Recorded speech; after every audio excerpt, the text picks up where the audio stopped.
Hello, everyone. Happy New Year and welcome back to Algebraic Graph Theory seminar. And I'm Tina Chen. I'm one of Chris' PhD students, and I'm going to chair for this year's Algebraic Graph Theory seminar. So, okay, let's start our first talk of this year. And our first speaker will be Emanuel Juliano, and he's going to talk about algebraic. He's going to talk about the quantum works that do not like bridges. So you can start whenever you're ready. Okay, so hi everyone. I'm glad to be presenting here at the seminar again. And I'm also glad to be the first speaker of the year, so Happy New Year. Today, I'm going to try to convince you guys that quantum walks do not like bridges. This work is from a paper with the same name. It is a joint work with me, Gabriel, Chris, and Christopher. So let's go. Okay. So at this presentation, I first gonna define state transfer and talk about our main goal during this talk. Then I'm gonna say about some spectral lemmas, such as the one-sum lemma and the neutrino identities, which are going to be really useful to us. Then I'm going to talk about variational principles for eigenvalues and state some theorems such that the interlacing theorem and Weyl's inequality.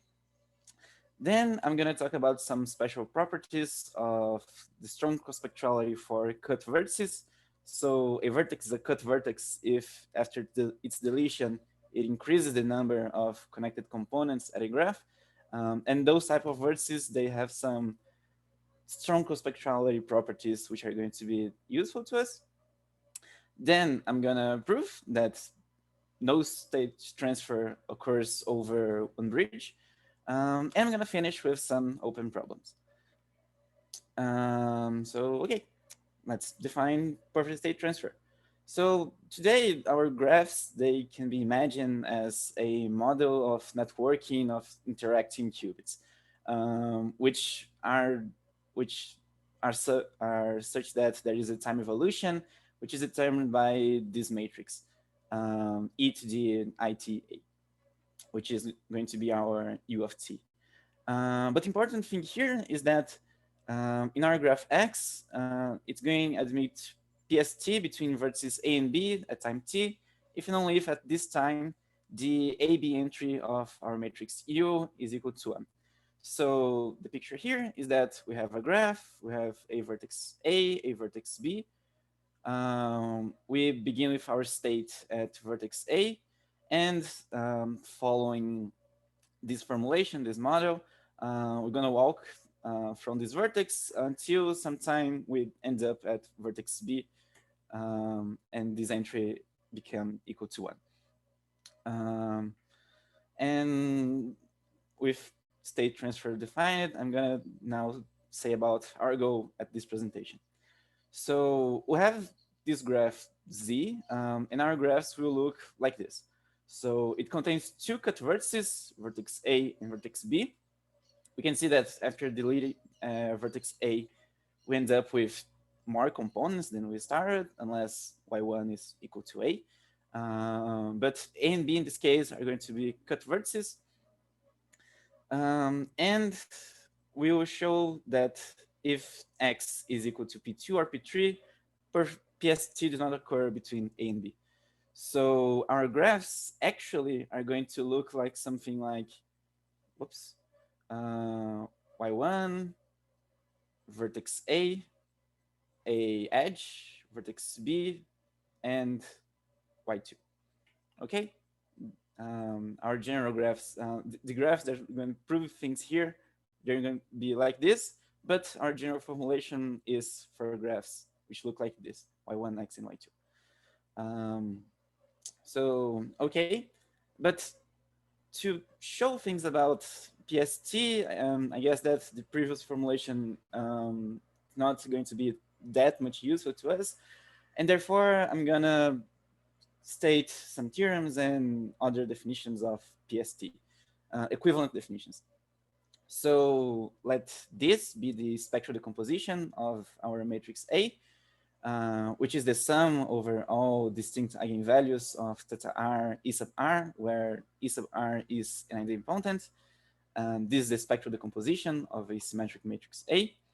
And this spectral decomposition is useful to us because it allows us to write this exponent, not with our matrix at the exponent, but with the eigenvalues at the exponent and sum over all the idempotents and eigenvalues. And therefore, because of this, an equivalent definition for PST is that PST is equivalent to having some time t and some complex number gamma of absolute value 1, for which the eighth column of e sub r times et theta r is equal to gamma e sub r, the bth column of e sub r. And again, which again, it's equivalent to having two conditions. So I'm going to say two conditions, which is equivalent to having PST.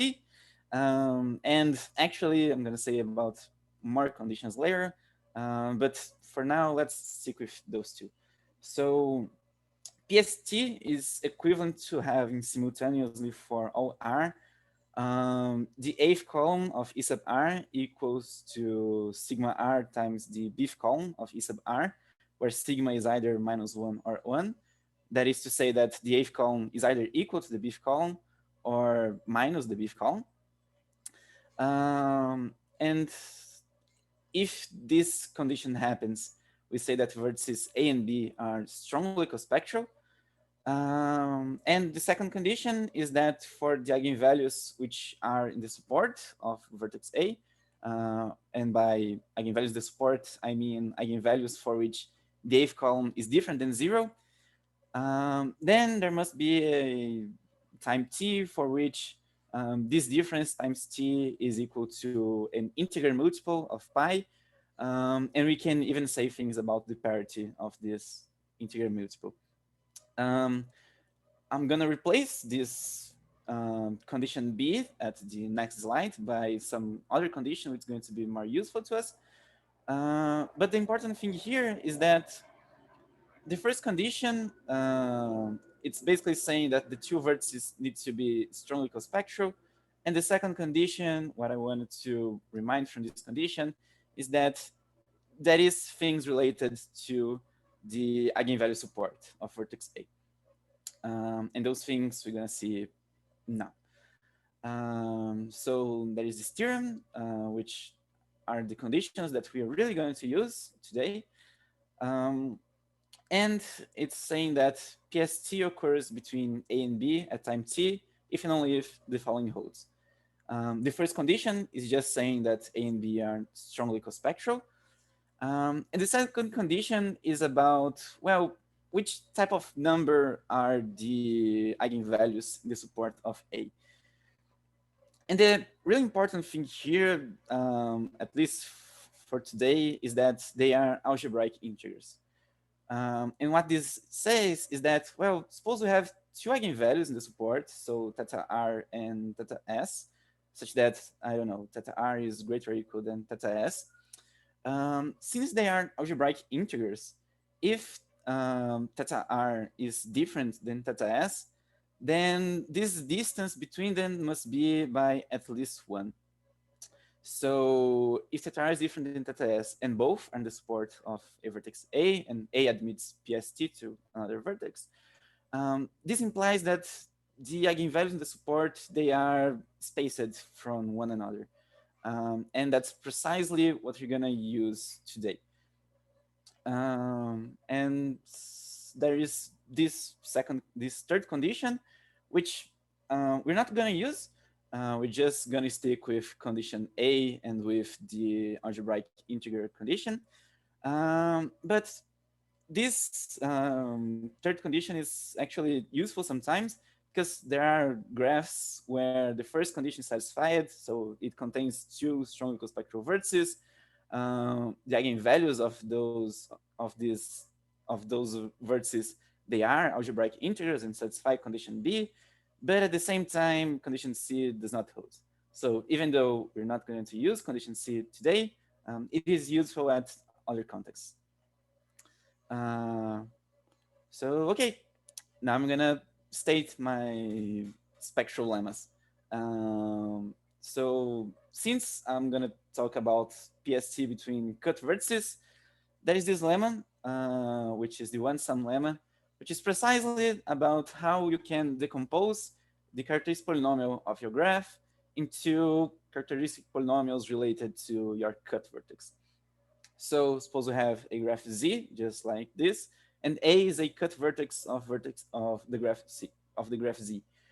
Then we can decompose the characteristic polynomial of Z into this sum of products, where each term is a induced subgraph of Z. So phi of x minus a, phi of y, phi of x, and phi of y minus a. And this is going to be really useful to us because, well, our graphs, they are like this. And if we apply one sum lemma at this vertex, we have two different graphs. And therefore, using these two different graphs, we can say things about the eigenvalue support, for example, of A at Z, using only the induced subgraphs. Okay, the second spectral property that I'm going to use are the neutrino identities. So since our arguments, since PST has those conditions involving the eigenvalues on the support of vertex A, being able to write the entries of each idempotent and knowing that the eighth entry is different than 0 is an important thing to us. And to write these entries using the characteristic polynomial of vertex deleted subgraphs is exactly what we're going to do, and it also relates very well with the one-sum lemma. And that's precisely what the neutrino identities does. So the neutrino identities is a way of writing the entries of each idempotent in terms of those characteristic polynomials. So today we're gonna use this one, which is the entries for the diagonal. The second neutrino identity is also useful, but we're not gonna use it today.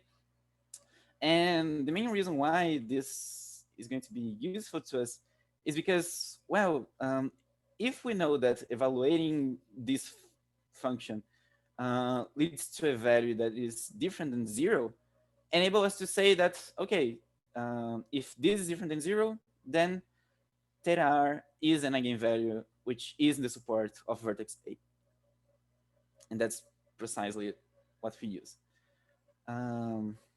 Okay. And now I'm going to say theorems related to the variational principles for the eigenvalues.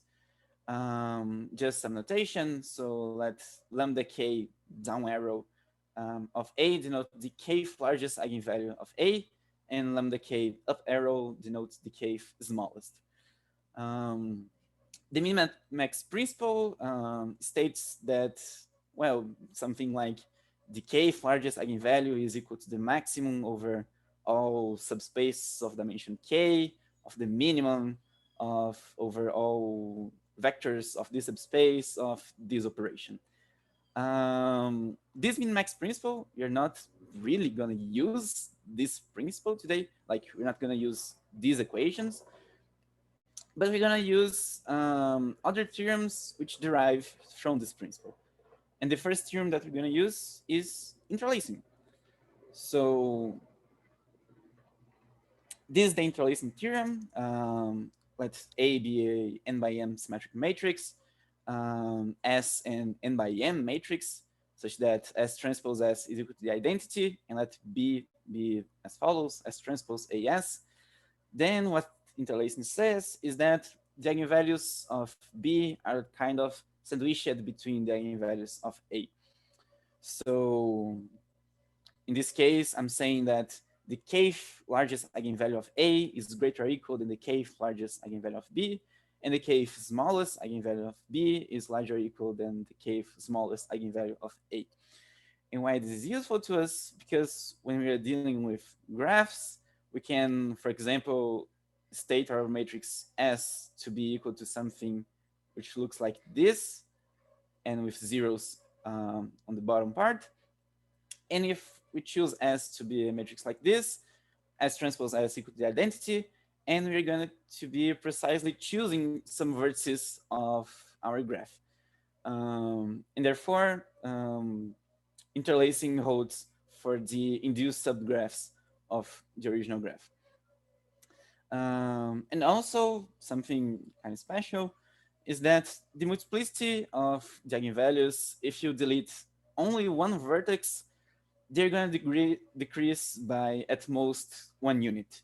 So if I have a B, let B be the adjacency matrix of an induced subgraph of Z by deleting only one vertex, then we have something like this. So lambda 1 of A is going to be greater or equal than lambda 1 of B, which is going to be greater or equal than lambda 2 of A, which is greater or equal than lambda 2 of B, and so on. And we're going to use these inequalities alongside with the Weyl's inequality. So Weyl's inequality, again, it comes from the min-max principle and states that if I have two matrices, symmetric A and B, it's going to give information about the sum of the eigenvalues and the eigenvalues of the sum of the matrix. So in this case, the kth largest eigenvalue of A plus B by the Weyl's inequality is going to be smaller or equal than the ith largest eigenvalue of A and the k minus I plus 1 largest eigenvalue of B. And how are you going to use Weyl's inequality? Well, during the analysis, we're going to deal with graphs which will look like this. So we have y1, vertex A, and a cycle, a self loop at vertex A. And the adjacency matrix of this graph is just the adjacency matrix of Y plus a matrix which looks like this. It has a 1 at the entry corresponding to A and zeros at all the rest. And then we're going to use the Weyl's inequality at precisely at this type of sum of matrices. And again, if you recall, I said that PST to occur, it needs the vertices to be spaced from each other, which is given to different thetas, they must be apart from at least one. The variational principles, they're going to be useful to us because they allow us to, because you're going to say the following. If your graph has a bridge, the eigenvalues cannot be that further apart. And to do this, we're going to precisely use Weyl's inequality, interlacing, Neutrino identities, and so forth. And okay. And now, just a last thing before jumping to theorems that we proved at the paper, I'm going to say about double stars.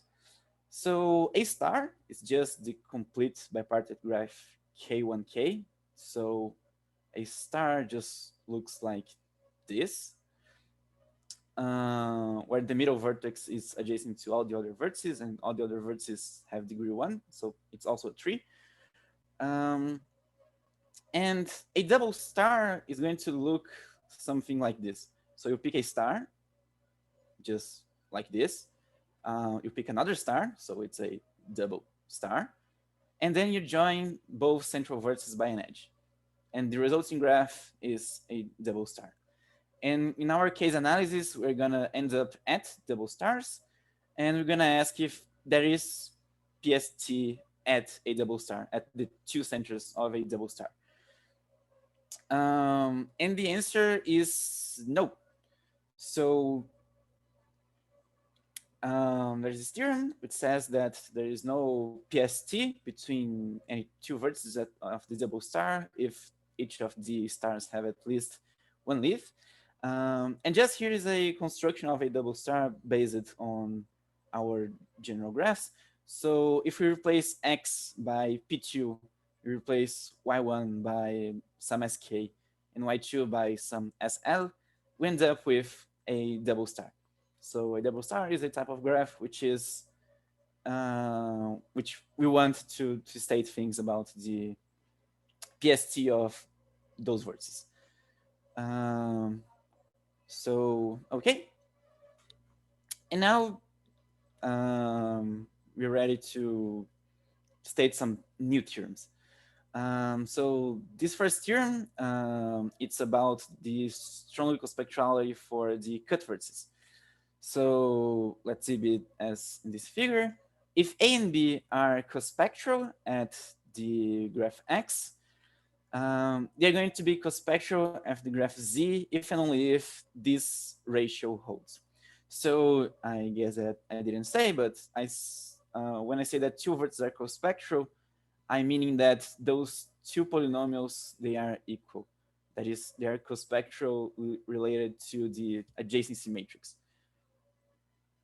So if this holds, the two vertices are cospectral, and if they are cospectral at the center graph, so cospectral at X, they're going to be cospectral at Z if and only if they satisfy this ratio. So phi of y1 minus A divided by phi of y1 must be equal to phi of y2 minus B divided by phi of y2. And I'm going to call those types of vertices walk equivalent. And the reason why we are interested on those types of vertices is because in our graph, look like something like this, vertex A and vertex B. And of course, A and B, they are cospectral at the path. So for them to be cospectral at the general graph Z, they must be walk equivalent. And some other things about walk equivalent vertices is that they have some nice properties related to the eigenvalue support. So PST is this whole thing about strong cospectrality and conditions on the eigenvalue support. And the thing is, for walk equivalent vertices, they have some special properties for the eigenvalues on the support. So just as an example, if I decompose this graph into y1 with vertex A and y2 with vertex B, some property of the walk equivalent vertices is that the eigenvalue support of A at y1 is equal to the eigenvalue support of B in y2. And those type of relations is what we're going to use because we want to do assumptions, want to make arguments for what type of value is on the eigenvalue support, but not for the whole graph Z. We want our arguments to be related to subgraphs of Z, which are going to be precisely y1 and y2 with something else. I'm not going to show the proof of this theorem because last time that I presented at the seminar, I showed the proof of this theorem, but it's basically follows by applying one sum 2 times and looking at what conditions are necessary for the two vertices to be actually cospectral. And okay, but well, I said that for PST to occur, the vertices need to be strongly cospectral, not only cospectral. So there is something missing here. Since for walk equivalent vertices, I only said that the two are cospectral, not strongly cospectral, which is a stronger condition. But fortunately, since they are joined by a unique path, these two things are equivalent. So just to recall again, our graphs look like this, with vertex A here, vertex B here. And in this case, they're joined by an edge, which can be seen as the path P2. And well, saying that those two vertices A and B are walk equivalent is equivalent, fortunately in this case, to saying that the two vertices are strongly cospectral. And the reason for this is because of this theorem, which says that if we have a graph Z, and we have A and B joined by a path, if they are cospectral at Z, this implies that they are strongly cospectral. So if you have two cut vertices which are joined by a unique path, if they are cospectral at your whole graph, they are strongly cospectral. Okay.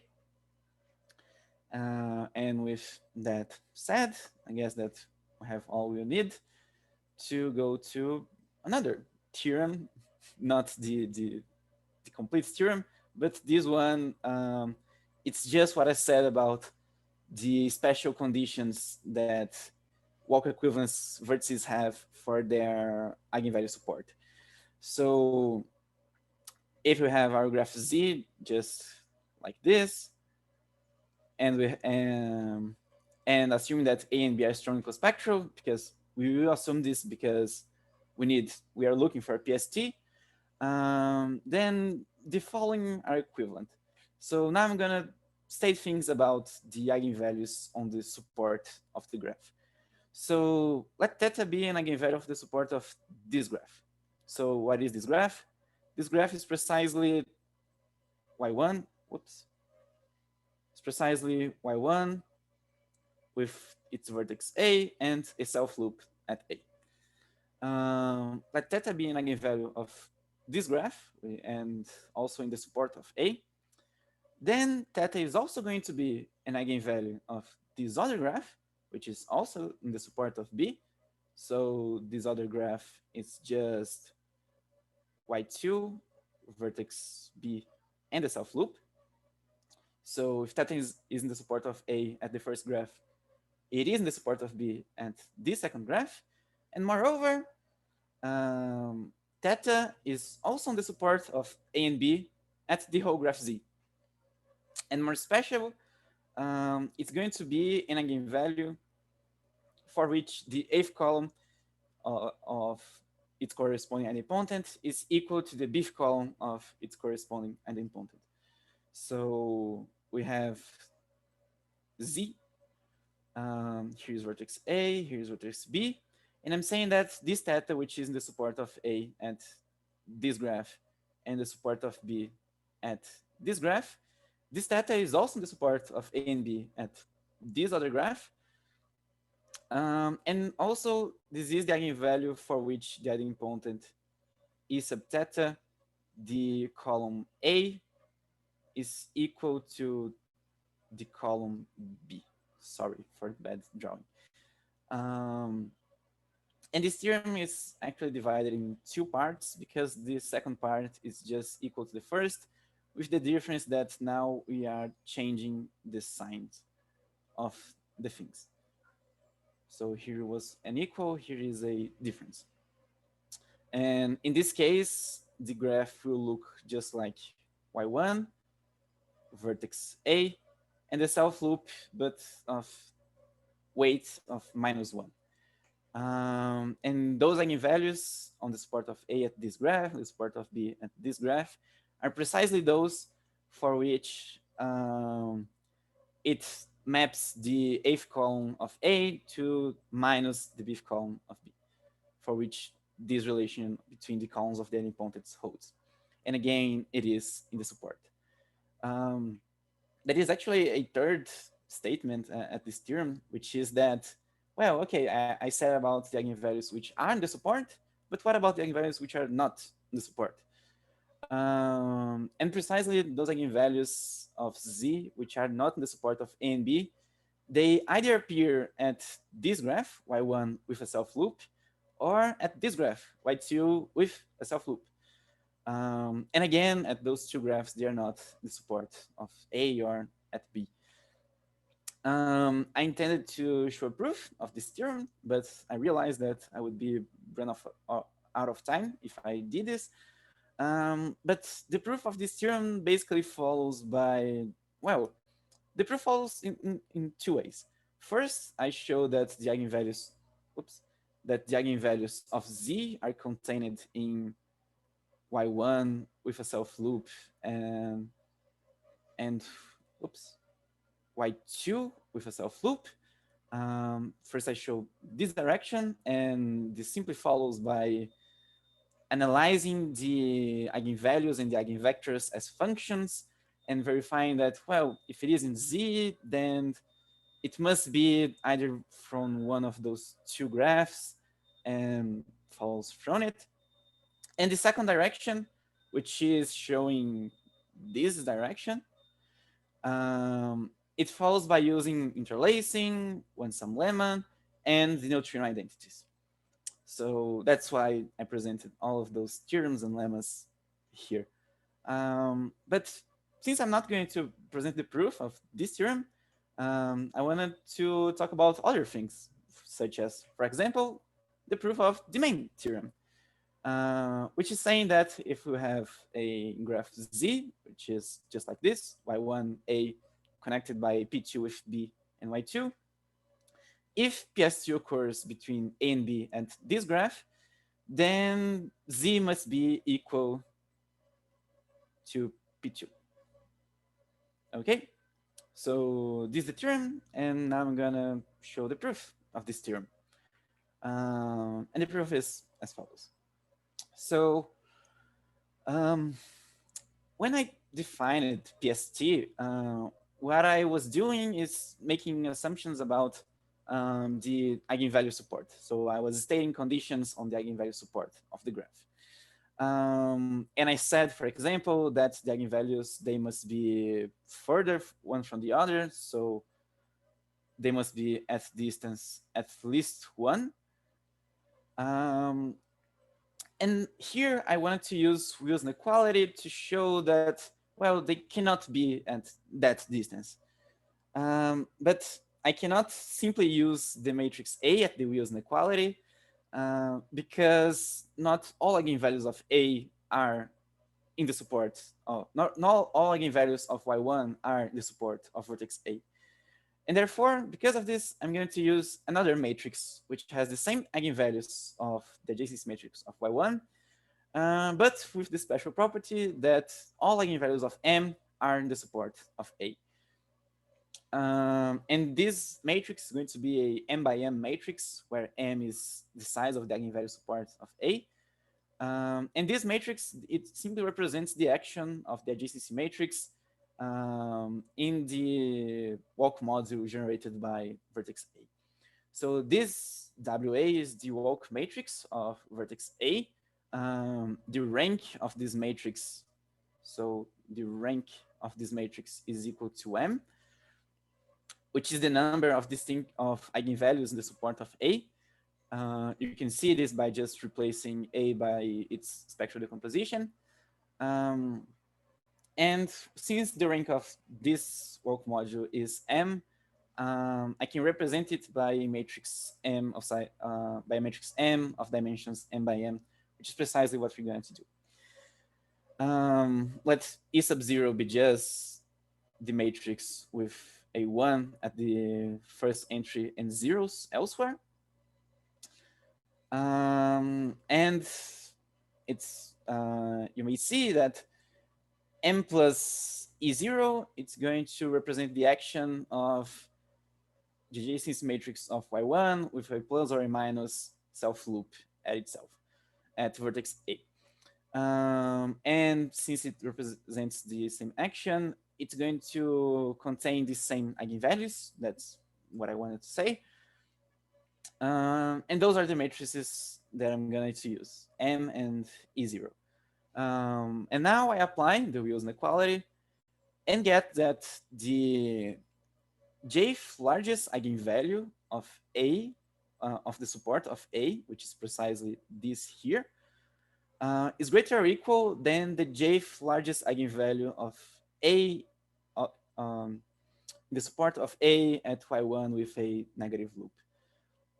So now I can apply Weyl's inequality, And with this, I can say that I can compare pairwise each eigenvalue, the support of A at y1 with a self-loop of positive weight, with the eigenvalues, the support of A at y1 with a negative self-loop. And I can say that, well, the jth largest eigenvalue of the first graph is greater or equal than the jth largest eigenvalue of the second graph. Okay.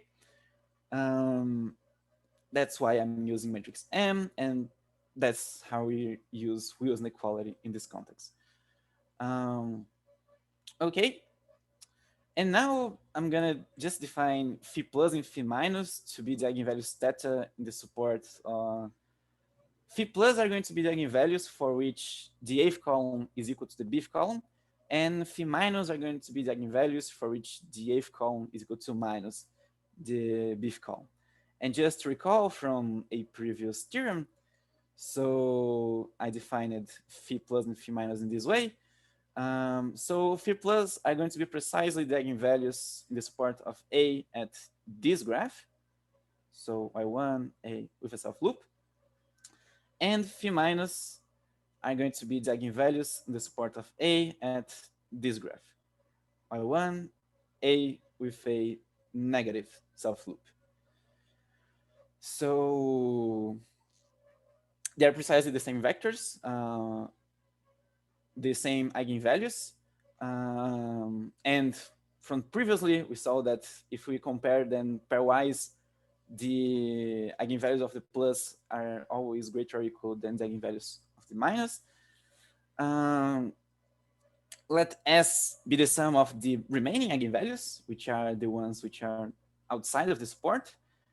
And well, here is how it follows.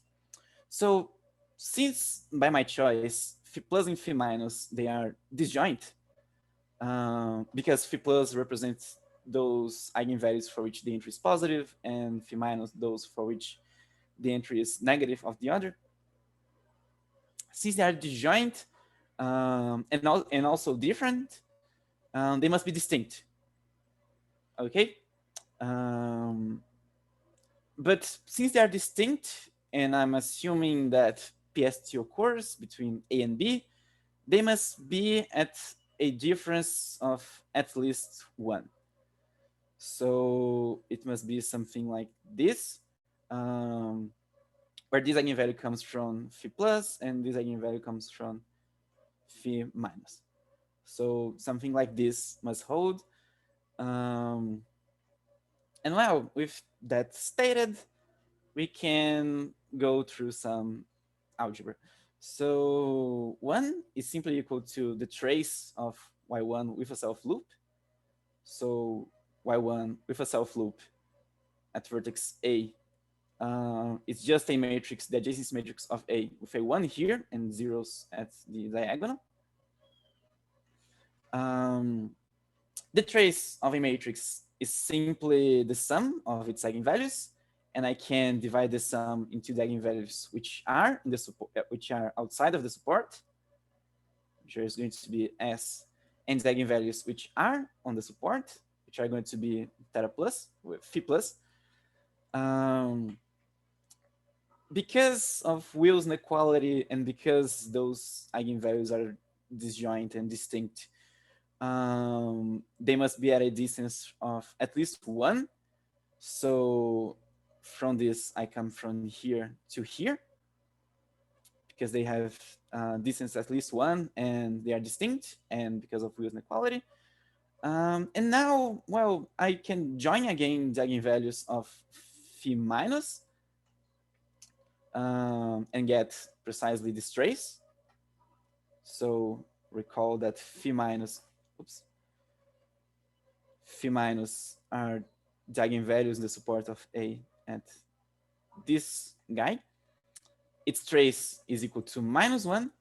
And since I'm assuming that that A has m eigenvalues in the support, I end up that 1 must be greater or equal than m-1, which therefore implies that m, which is the number of eigenvalues in the support of A, must be smaller or equal than 2. If m is equal to 1, This implies that my graph is P2, that my whole graph Z is P2. So recall that Z is equal to something like this. Here is A, here is B. And we're gonna see now what happens if this equality holds. That is, what happens then if M is equal to 2. Okay? And here's what happens. So if A has 2 eigenvalues in the support, so for example, A plus is going to be something just like this with A plus 1. If A has 2 eigenvalues in the support, let's theta 1, theta 2 be those 2 eigenvalues. Phi minus must be theta 1 minus 1, theta 2 minus 2. And the reason is because this equality holds. And okay, so if we have those 2 eigenvalues, I wanted to try to discover now what is this graph. So what is y1 minus a?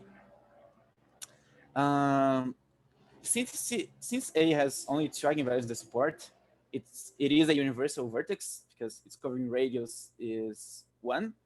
So by universal vertex, I mean it is adjacent to all the vertices of the rest of the graph. But well, again, since A has only 2 eigenvalues in the support, there are that many eigenvalues which are not in the support of A, and therefore their corresponding eigenvectors have entry A equal to 0. Oops. They have entry A equal to 0. But since A is a universal vertex, those vectors having entry A equal to 0 also implies that they are orthogonal to the all ones vector, because A is a universal vertex. But now, well, we have those vectors X, which have 0 at the 8th entry. And well, the GCC matrix of our graph looks just like this. So this is vertex A. It has ones all over here, and here is the remaining of the graph, which is y1 minus a. Since those vertex X, they are orthogonal to the all ones vector, when we restrict those vectors to the subgraph y1 minus a, they still being all eigenvectors, because I'm simply erasing this part. If they were eigenvectors before, they still being eigenvectors, because the first entry is just equal to 0. So, but what I have now is that many eigenvectors for y1 minus a. So I have the size of the number of vertices of y1 minus a minus the size of vertices of y1 minus 2 vectors, which I know where they came from, and I know that all of those vectors, they are orthogonal to the all ones vector. Since the dimension of this vector space is v minus 1, so since we have v minus 1 linear independent vectors in the whole vector space, but v minus 2 of them are orthogonal to the all ones vector, we end up with the fact that the remaining eigenvector of this graph must be the all ones vector. So it's just to complete the whole space. And well, since the all ones vector is a eigenvector of y1 minus a, this implies that y1 minus a is a regular graph. So okay, we now have one information about y1 minus a. It is a regular graph, but like, what is its degree? It is the complete graph. It is the complement of the complete graph. And that's precisely what we're gonna answer here. So we know that y1 minus a is a regular graph. Suppose it is of degree k. Now we can construct two quotient matrices. The first quotient matrix, it's going to be related to this graph, y1a with a self loop. And the second quotient matrix is going to be related to this graph, y1a with a negative self loop. This quotient matrix, well, since A is a universal vertex, these entries are square root of n. Since it contains a self loop, this entry is equal to 1, this entry is equal to -1. And since y1 is a regular graph of degree k, the remaining entry of this quotient matrix is equal to k. And well, the eigenvalues of this matrix, they are the support of A. Therefore, y1, θ1 and θ2 are the eigenvalues of this first matrix. And θ1 minus 1, θ2 minus 1 are the eigenvalues of the second matrix. But now we look carefully for those matrices and we say, well, okay, the determinant of this first matrix is k minus n. The trace of this matrix is k plus 1, so k plus 1. And the trace of this second matrix is minus k minus n. The determinant is simply the product of the eigenvalues, and the trace is simply the sum of the eigenvalues. And now, if we expand the sum, we end up with the fact that k, for these equalities to hold, k must be, for this system to have a solution, k must be equal to 0, which now implies that y1 minus a is simply the empty graph, which in this case implies that z is a double star. So recall that z is equal to y1, a, b, y2. We know that y1 and y2 are just stars, so z is just a double star. And we know that there is no PST at the double star. And that's kind of it. Then at the paper. Sorry, Emanuel, you probably has only like 4 or 5 minutes left. Sure. So. Okay. At the paper, we also proved that if the middle graph x is equal to P3, then PST do not occur between A and B. And now you might think, okay, so how I generalize this idea? So for x equals to P3, we can't do this, but what about x equals to P4, P5, or a general path? And the answer for this question is kind of an open problem. And I'm going to say about some open problems that we left because we were not able to show for longer paths. One of the main motivations for this paper was this conjecture which says that no tree other than P2 and P3 admits PST.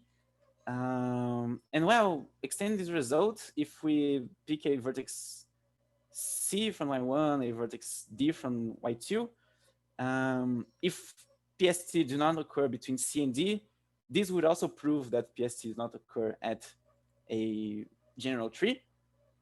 We are not able to give this conjecture, but we leave the problem of finding an example where either there is PST between a vertex of y1 and a vertex of y2, either showing that this cannot exist. And now just the second open problem is about how long, which other graphs in the middle an analogous result holds. So for example, could be a longer path in the middle and no PST still occurs between A and B. Well, we tried to do this. We can show that if A and B are strongly cospectral, this implies that C and D are also strongly cospectral. But we are not able to apply induction here because the eigenvalue support of A and B, they can be much different than the eigenvalue support of C and D. Another way to try to prove this is by generalizing the one sum lemma. So apply one sum at A, apply one sum at B, and see what happens. But the equations become too clumsy and it doesn't seem too promising. But we leave the conjecture that PST does not occur between A and B. I'm going to skip these other open problems. Those are the references, and that's it. Thanks, everyone, and sorry for getting ahead of time. Okay, thank you for the talk. And so, is there any questions?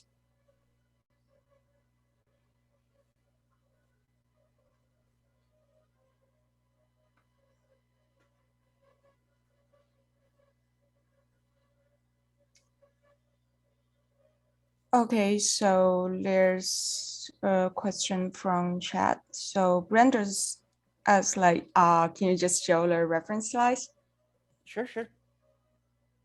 Here.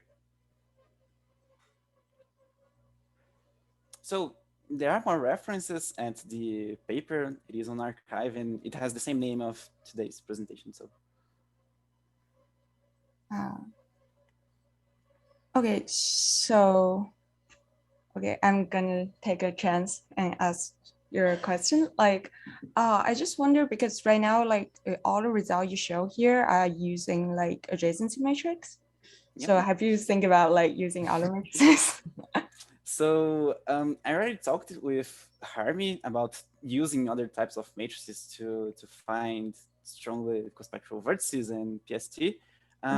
For PST, I haven't thought much about it, but I guess that for strongly cospectrality, maybe some of the results here also holds for other types of matrices. And yeah. But except maybe for, well, at these results, the walk equivalence. So here, yeah. Here I'm using the fact that the two vertices are cospectral because they satisfy this. For other types of matrices, maybe the cospectrality does not imply that phi of x minus a is equal to phi of x minus b. And therefore, maybe that is an analogous condition for walk equivalence for other types of matrices.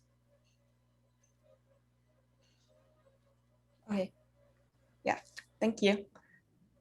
If you're going to use the, if you're going to use the Laplacian or the sinus Laplacian, there's an argument that you shouldn't be using vertex states as your initial states. You should be using pair states. Now, the point is for the Laplacian, if you use Laplacian Hamiltonian, it's fairly difficult to get PST. It's less common than with just with the adjacency matrix with vertices. But as you showed in your thesis, Tina, it's fairly easy to get pair state transfer of this Laplacian. It's comparably easy. It's not very. Well, it's a lot more common. I mean, it's a lot more common. Yes. Just your tables show that there's a lot more examples. Yeah. So, and for the Laplacian also, well, this here, I said about trees admitting PST for the Laplacian matrix. There is no PST at trees, right? So this conjecture is only for the adjacency matrix. So Gabriel showed at one of his papers that for trees, there is no Laplacian PST. Yeah, but like in Gabriel's paper, I think he is still using like vertex state. So I was thinking like if you're using like Laplacian, probably you can just like change to pair states. Probably there will be a better chance to find PST there. Oh, okay.